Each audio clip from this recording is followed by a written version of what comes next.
Selamat pagi dan salam sejahtera untuk kita semua. Kami dari kelompok 2 akan mempresentasikan hasil diskusi kami mengenai bab 3, pengujian ide atau gagasan usaha dari sisi pemasaran, dan bab 4, analisis pemasaran studi kelayakan bisnis. Yang beranggotakan saya Sinta Maria, Elisa Jessica, Lilis Diana, dan Margareta Mita. Pertama akan dijelaskan oleh saya sendiri, bab 3 pengujian ide atau gagasan usaha dari sisi pemasaran. A. Pengantar.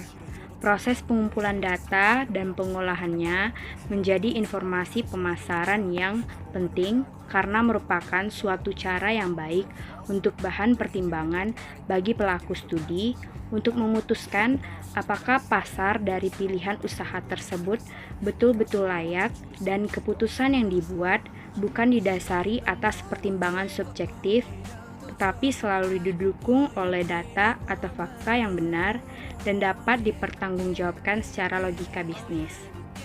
Berikutnya adalah market based data. Market based data adalah kumpulan data lengkap yang menyangkut berbagai aspek penting tentang pemasaran dari industri. Market based data dapat dijadikan dasar untuk menentukan besarnya potensi pasar yang ada untuk produk atau jasa yang dihasilkan. Yang C, analisis permintaan. Analisis permintaan dilakukan untuk mengetahui secara real berapa besar kebutuhan produk atau jasa dalam industri ini. Jika besarnya permintaan sudah dapat diperkirakan, maka selanjutnya adalah menetapkan besarnya perkiraan permintaan real dari pasar akan produk atau jasa yang akan dihasilkan. Analisis pernyataan ini dapat membantu untuk melihat apakah masih tersedia peluang dalam pemasaran atau tidak. D. Analisis supply. Supply dapat dikatakan sebagai kumpulan dari seluruh produk atau jasa yang akan dihasilkan oleh individu atau badan yang sudah siap dipasarkan atau didistribusikan untuk masuk ke pasar pada industri yang bersangkutan. Di satu sisi dan di sisi lain ingin mengetahui kekuatan dari pesaing yang ada di pasar.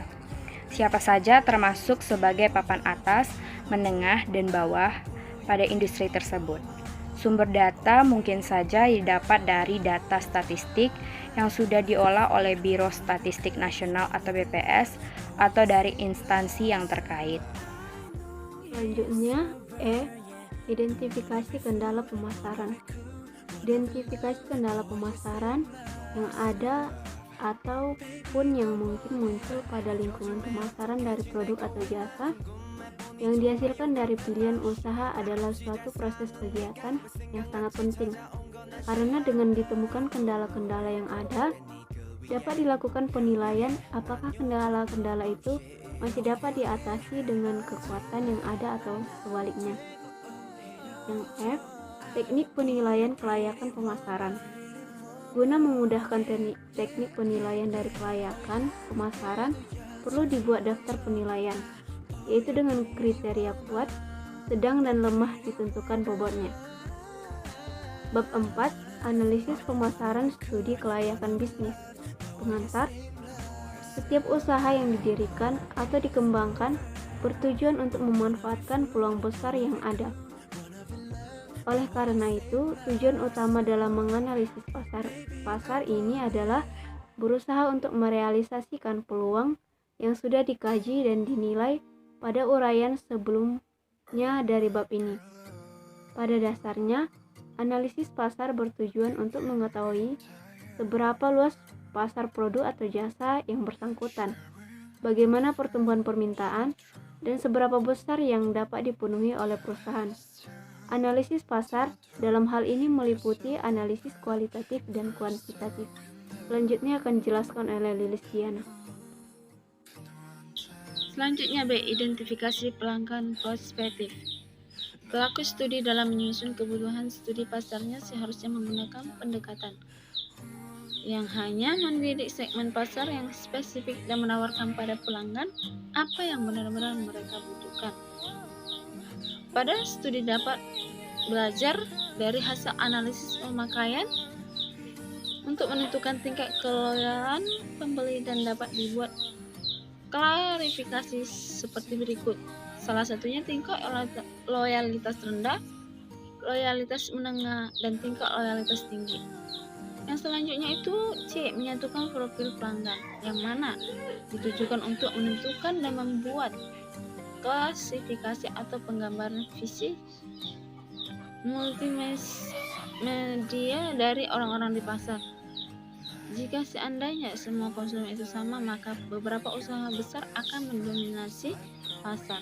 Di dalam setiap segmen terdapat kesamaan minat dan kalangan pelanggan, sehingga usaha dapat melakukan penyesuaian penawaran untuk memenuhi kebutuhan mereka.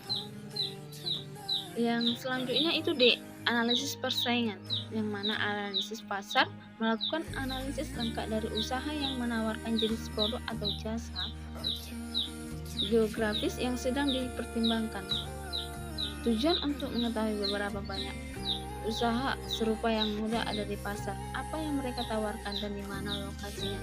Setelah data ini dapat terkumpul, maka dapat dibuat misalnya survei dilakukan untuk menyelidiki pasar makanan tradisional. Baik, saya akan melanjutkan. Itu ada E, analisis pasar. Pada umumnya, analisis pasar meliputi hal-hal sebagai berikut. Yang pertama, deskripsi pasar antara lain daerah atau luas pasar, saluran distribusi, dan praktik perdagangan setempat. Kedua, analisis permintaan masa lalu dan masa sekarang, termasuk besarnya jumlah dan nilai konsumsi barang atau jasa yang bersangkutan serta identifikasi konsumen barang atau jasa.